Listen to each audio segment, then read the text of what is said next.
Minnesota. This is Christy Thompson with Christy Legal, divorce and custody mediator and paralegal.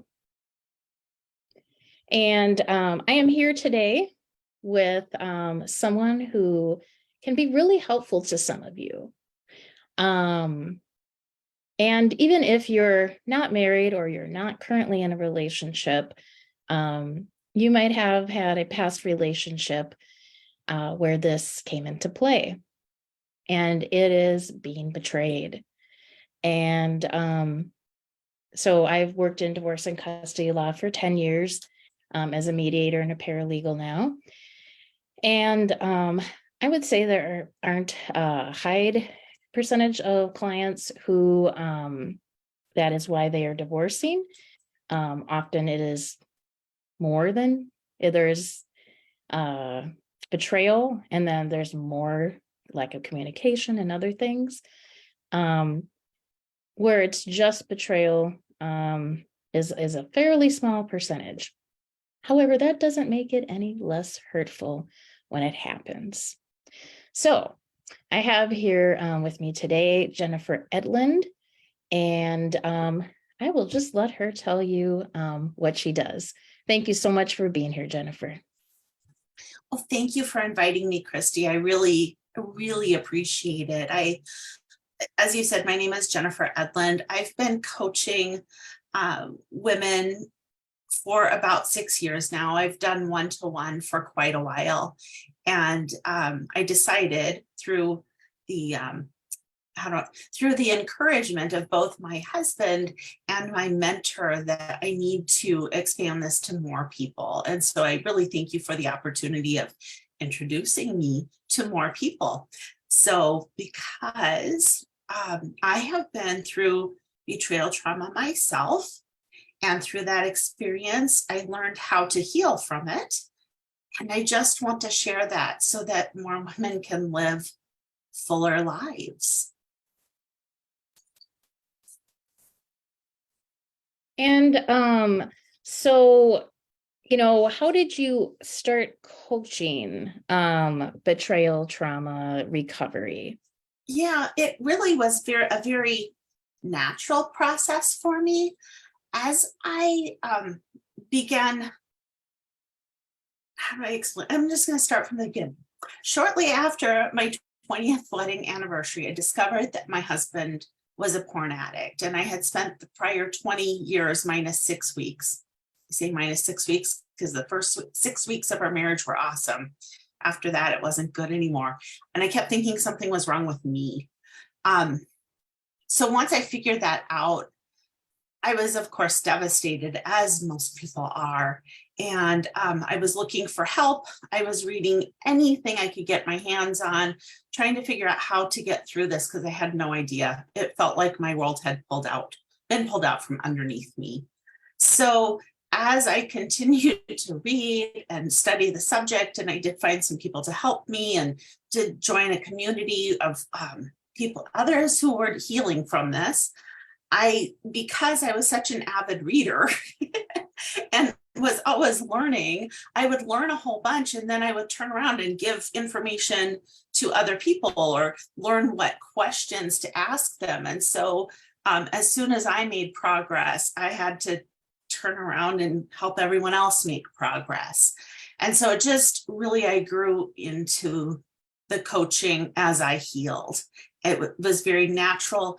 And I realized as I really began to live life again that I'd found my calling. That was my calling. Here I was waiting the whole time going, what am I supposed to do with my life? Well, life didn't start until after I figured out I had been betrayed, which puts me in that odd position of somewhat being grateful that all of that story is there, even though I wouldn't wish it on my worst enemy. There was beauty that came from those ashes. And so that's how I ended up where I am. And by the way, when I said my husband encouraged me to do this, I'm still married to the guy that betrayed me, which is highly unusual. And I don't require the Jews to stay married. it's a hard road too. It doesn't matter what you choose, whatever you choose is the right choice, but I like to be clear about that. So does the research show why most people who suffer from betrayal don't stay married? There's a couple of reasons. First of all, it takes two people to be married. And there are a lot of men that don't want to give up whatever it is that they think they're getting through their betrayal, whether it be affairs or porn or whatever it is one of the reasons. Another reason is it is hard work. Make no mistake, no matter which road you choose, it's going to be hard work, but it is easier to control yourself and to know where you stand instead of trying to juggle that. Well, where is he? Because chances are he didn't have great communication skills to begin with, and that's why he betrayed. And so there's a lot of navigation there that has to happen. What a good point that is, that you cannot control the other person. Like, do you have anything else to share about that? Because that is such a good point. Well, and that's part of what I help you walk through is setting up your boundaries. You cannot, I always think of it, I could never force my kids to do anything without using coercion or something. And we don't want to coerce. That's like evil. That's wrong, right? Coercion and manipulation. Nobody wants that. That's what happened to us. That's why we were betrayed. So you have to realize that everyone has their own autonomy and they have their own choices to make. And what they choose is what they choose, but it's not dependent upon you. And if you try to choose for someone else a path to take, it's never going to work well, because one of you, well, probably both of you, are not going to realize who you truly are and be able to embrace life fully and be comfortable being who you are, because you're always worried about what that other person is doing. So we work a lot on boundaries. And my biggest takeaway when I was working on boundaries, which it took me a long time to get, was, oh, I can only control this right here. That's it. I can control what I do, how I respond, how I react, nothing else. Oh my gosh, that is such a hard realization. Even, even like you said with children, I still struggle with that today. Just say. Oh, my youngest is 18 and I still want him to do things my way, but that's not the best way for him. And, I just love your point that you can't make the other person make changes in their life to, fix what happened, and that they have to want to do that. And it's really hard work. And so it's like they have, the gentleman has to want to do this really hard work to improve the relationship for both of you. That is exactly right. And I do just want to take a minute and acknowledge that I do understand and have met men who've been betrayed also. And so I know you're there and I honor you. You are not my calling, but if you're listening to this and you're a man and you're like, wait a minute, I have resources for you. So you should still give me a call, because I can help you find someone who can help you heal too. It's just, I'm not the one to do it. And it's not a matter of dislike or distrust or anything. It's just not my calling. That is great. And actually I didn't think about that. So thank you for saying that. And because I have had male clients who've been cheated on. And it's just as hurtful to men as it is to women. In case anybody didn't know, men have just as many feelings as women do. Some of them don't show the feelings as easily or fully as women do, but they do have feelings. And so that's great that you can direct them to someone who can help them, and some resources. That's awesome. And why would someone work with you? Well, there are a couple of reasons that someone would work for me. And it begins with, first of all, that I help women, I guide women. I'm like the Sherpa on your journey, right? So I carry all the baggage because I know what it is. I know what we need. And then we pull out what we need as we go along the journey. So I help women go from that fight, flight, or freeze mode of survival that kind of keeps you stuck in that same circle. And I help you to re-engage in life and ultimately fully embrace life. Sexual betrayal just cuts to that very core of your being, and it makes you wonder who you are. And so I look at it as I'm the one who gets to walk along with you as you rediscover who you are, or potentially discover for the first time who you are, because people start in all different places. So that's one of the reasons why, but I'm going to go a little bit further as well. I've also been there, like I said, because I know the baggage. I've experienced the raw emotions personally. I've gone through the PTSD, through the pain, the physical pain, the emotional pain, the anxiety, the self-doubt, all of that yuck.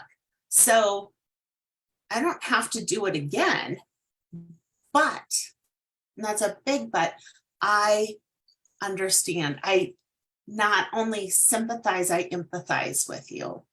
So I can literally, well, not literally, because we're gonna be online most of the time, but I can take your hand and I can give you my virtual shoulder, and we can go through those things together, knowing that you'll make it. And then really the biggest reason why you want to work for me is that I believe that each of you are carefully and uniquely made.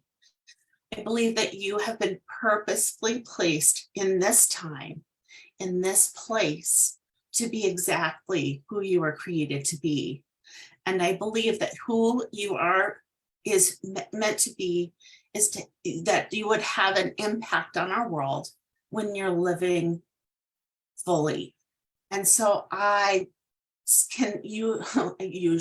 always can see the greatness inside of you.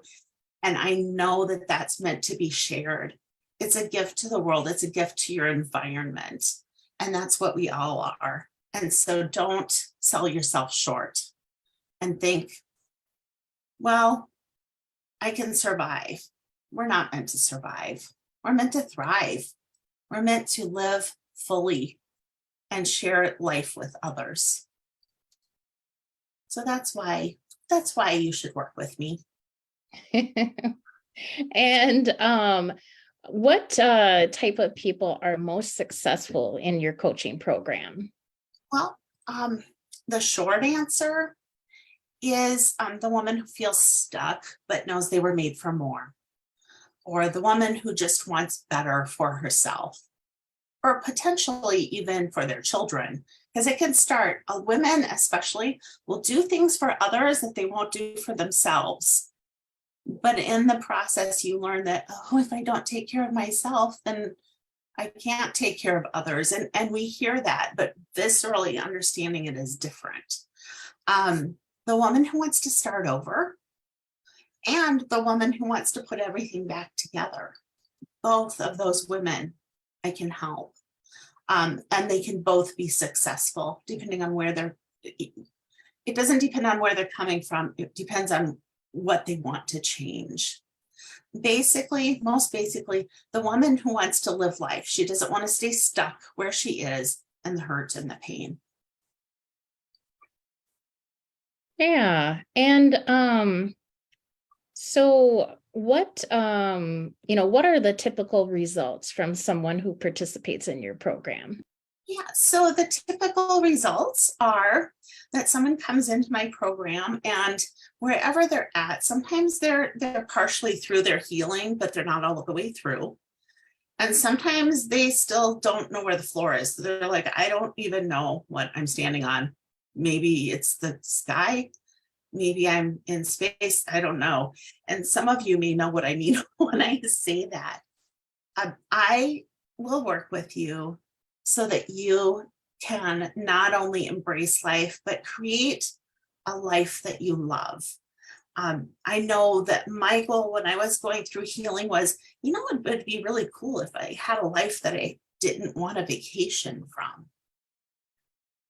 And if that's what you want, I'll help you get there. Really, the results are up to you, and what you want, we can work with. And the reason I say they're up to you is because there's not a magic pill, but whatever it is you want, we can create. And so the results, I've had women who've gone from not even having a checking account or a savings account to now they are wildly successful multi-six-figure earners. I've had women who were already millionaires and were betrayed, but then stifled. And so then they didn't know, they were doing plastic surgeries and all sorts of things to try to make themselves better or to be attractive, whatever it was they thought they were missing. And I walked with them and helped them to see how fantastic they are. And when I say I've helped them, they did the work. I just said, let's go this direction. And they came this direction and they got there, but they thrive now and they live lives knowing who they are and confident with who they are and know that they don't have to do, they can be. So those are the results. That's such a great point. And I've heard a lot of people whose spouses are, cheating on them, or I haven't heard as much from my clients, the porn addiction, but that, they said, I lost 10 pounds and I got lingerie and it still didn't make a difference. And like thinking that the problem was them. And yeah. And so so part of what you do then is helping the women realize that the problem is not them, right? Correct. It is not them. And it's interesting because sometimes the person who betrayed you will tell you that it's you, but it's not. It's a lie that they tell, mostly so they can excuse themselves for their behavior. Yes, excuses, I'm sure, are very big with people who betray. Right. There's always a justification, right? If you think about it, we do that to ourselves sometimes. Oh, I shouldn't have eaten that brownie, but I did because it was sitting there, right? We make excuses all the time. So betrayal is no different in that respect. It just hurts a lot more than that brownie does. That is a really good point. Like, you just took something that is really hurtful to a lot of people and you made it sound like not so bad, which I think is amazing, because I have been cheated on, not by like someone who I was married to, but someone who I was dating. And it was like really hurtful. And like, those couple of sentences you said actually just made it like not nearly as complicated. Yeah. So that's really cool. And so what does it take to thrive? So there's a couple of things that, like I said, there's not a magic pill. I can't go, here, take this and everything's going to be better. That would be lovely. But as we know, that would be way too easy. We probably would not actually thrive. So it takes time and energy and openness to new information. Like you said, that was just really helpful to kind of take it from a very emotional thing to just, this is just what happens, right? So that's an openness to new information. And a lot of times, especially when we're still hurting so badly, we don't want to be open. We just want to be angry. I remember being so angry. I remember hitting the walls in my shower and all kinds of stuff. I just wanted to be angry. But there's a time where you need to get past that. Otherwise, you're going to be stuck there. And that's not where you want to be. So it takes a commitment to change. You have to be at the point where you're like, I do not want to live this way anymore. So it takes that to thrive. And then what I discovered in my process is that basically there's 3 steps. And it's safety, solve, well, safety times solve times celebrate equals you thriving. And so I take you through those 3 steps so that you're able to thrive. It's just a nice little equation. Could you repeat those again? Yes. Safety times solve times celebrate equals you thriving.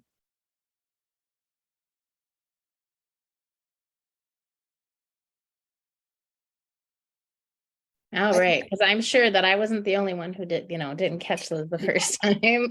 So I was like, oh, let's repeat that. Yeah. So that's what are some success stories? so some success stories. I wanted to tell you one about safety, and this is one client that I had who her husband betrayed her on multiple levels. From oftentimes there are other types of things going on as well, like financial abuse or physical abuse. So that's a lot of stuff can be tied in there, but she never even felt safe in her own house. She didn't feel safe outside of her house. She did not have access to money.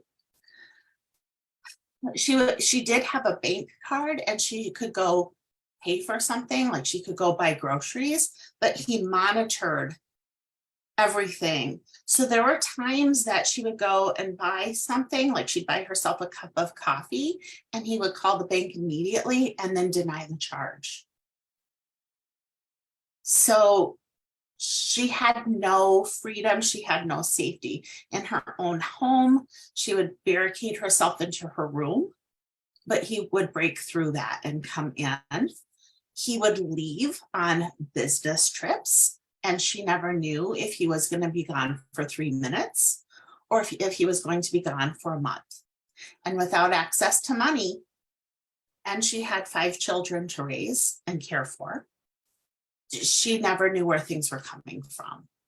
And so one of the first things that I do is make sure that you have safety. And you choose how you create your safety, and that can look different for everyone. For her, she went out and secretly got a part-time job. And when she got her first paycheck, they wanted to pay her, digitally, right? They wanted to do the automatic withdrawal. And she's like, no. I need a check, because she had to go open up an account, which she had never done before. So she went and she opened up her account. She got a PO box so that all of the mail would go. This was a while ago where you didn't get everything online, but he tracked her stuff online as well anyway. So she got a PO box so that everything could be delivered there. And she began saving money, and just the little bit of money. So it gave her safety in 2 ways. First of all, when he was gone for so long and she didn't know if she had money to work with or not, she knew she had money because she'd put money away. And the second thing was, if she wanted to go to Starbucks, or sometimes we call it Star Big Bucks, right? She could go and she could get her coffee and she could sit down with a friend and talk. And so once she became safe or had some safe spaces, that for her gave her the ability to stop and think, so she could begin solving the problems in her life. So safety is that foundation, and that's how she found safety. And there's lots of little ways to create safety. So if you're stuck in that situation, I will give you one little hint. For me, I started to buy myself really soft clothes because they were comfortable. And so when the big fluffy jackets came out and they didn't cost very much, I think I had one in every color because I could sit there and feel them and feel safe. So there's lots of ways to create safety, and you'll get to come up with your own ways. And if you've already created safety, hey, you should be celebrating. And probably you're starting to do that if you're already working with Christy. You're starting to create safety, or you are in a safe place so that you can work with Christy. But wherever you are in your journey, I'm there for you so that I can help you take the right next step, rather than like I did, where and then I went this way and then I went this way, and it takes longer. That's the biggest difference. And sometimes you end up in a place where it makes it worse for a while. So I want to help you stay out of the quicksand, as it were. Yeah. And that's what I've read, is that, before things can get better, they usually get worse. And what percentage of women do you think continue to try to improve and are still living with and in a relationship with a partner who is not trying to improve the situation? And then how does that go? Well, it depends. Everyone is in a different place, and everyone has different goals to come out of where they are.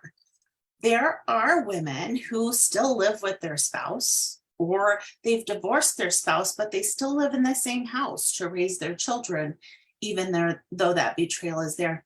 Statistics, I don't know, because it's kind of an underreported thing. I do know that statistically 91.4% of men view porn on a regular basis, and 60% of women view porn on a regular basis. So it goes both ways. Those are still very high percentages on both sides. And I don't know, after the lockdown, those might be even higher, because it's an escape that is chosen. And not everyone looks at that as betrayal, but a lot of people do, because that sexual relationship is really, by most people's understanding, viewed to be just for us, just for the two of us. And so when they're going outside, then that's when that starts to that's when you get hurt. So, and there are people that make it work staying together. Most people don't, because like I said, most people, there's one in the relationship that's, I'm done with you, or I don't want to stop doing what I'm doing. And, however it works out, know that that's okay.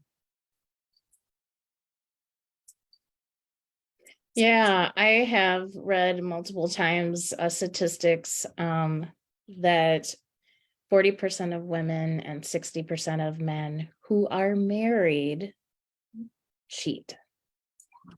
So that's like jaw-dropping. When the first time I read that was like, I don't know, maybe 6 or 8 years ago, when I started wanting to know more about, why people divorce and things like that. And I just was like, seriously could not believe it. Because when you think about it, it's like, wow, so if it's 40% of women and 60% of men who are married are cheating, wow, that I just can't even imagine how high the incidence of cheating is with people who aren't married. Yeah, it's staggering, really, when you think about it. It's staggering how common it is.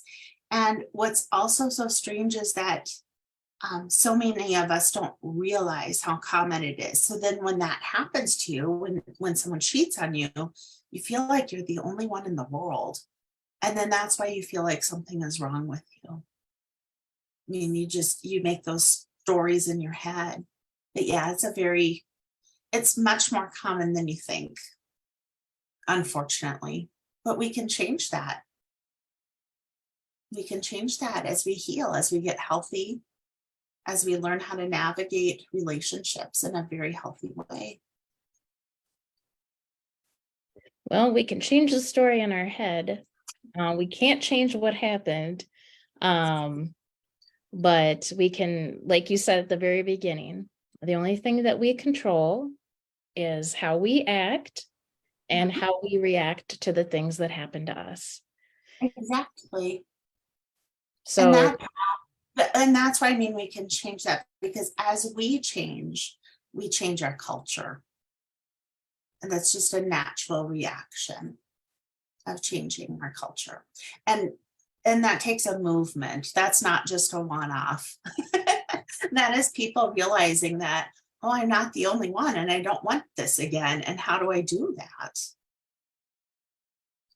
yeah, well, when you find out how we can make sure that that's not going to happen again, please tell me. Because after I had it happen to me once, I'm like more vigilant about it. Absolutely. And you should be. And you kind of learn the signs. So does that mean that it can't happen again? No. But you can be in a place where if it should happen again, you're going to be fine. You're going to go, oh, shouldn't have gone out with that guy. I'll go find someone else. Or maybe I don't want to. Oh, like I said, there's choices. You can choose what you want. Yes. And the hardest thing when it happened to me was to be like, it was him, not me, who has a problem. And so I can't even imagine how hard it would be, if I had been married to the person or engaged or, dating for many years. Because, it had only been like a year and a half or something like that. And I already, felt so crappy. So my heart goes out to people who have been with men for many years and this happened. Yeah. Yeah. Mine heart breaks for them each time. And then I always say, but do you want to get stronger? There's a story about scar tissue that I should share. And that is when you get a cut and your skin heals, that part is rougher or it's stronger than the rest of your skin.